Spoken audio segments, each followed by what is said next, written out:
No Man's Sky, although only being released on one platform so far, has instantly become a huge hit. The vast universe and complexity of the game have caused a lot of people to get a little confused with some parts and all around just have some struggles here and there. Well, fortunately, from the first day, we did get a number of tips and tricks to help individuals out. I scanned through a lot of these and picked out 5 that I think are the best and most helpful. Whether that means it's just something that you probably didn't think about or just an easy way to make money. If you guys do enjoy the content, I do encourage you to subscribe, but with that being said, let's get right into it.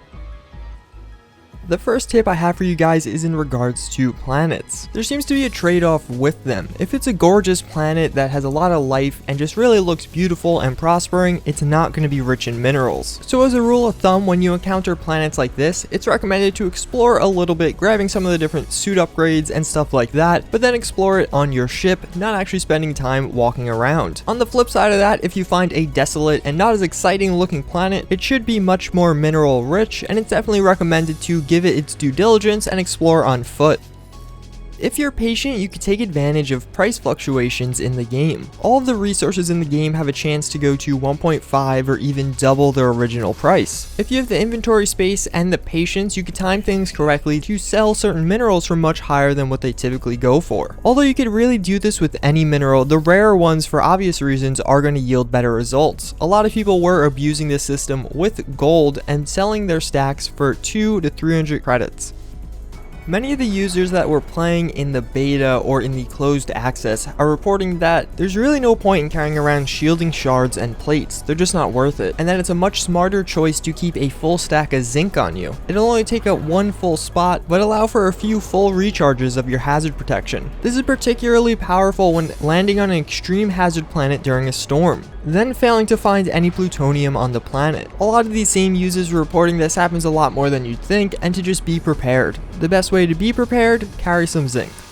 On returning to orbit, No Man's Sky will evaluate your inventory, and the more expensive it is or the higher value of the contents, the more likely the chance for you to be attacked by pirates. It'll basically assign a modifier to you, and the higher the modifier, the higher the chance of pirates and the more pirates there'll be. But again, this only happens when returning to orbit, so a good way to get around this is to fly around the planet you're currently on and look for a trading post or just a good sized base. Both of these should have trading interfaces for you to unload some of your valuables and have a safer time back into orbit.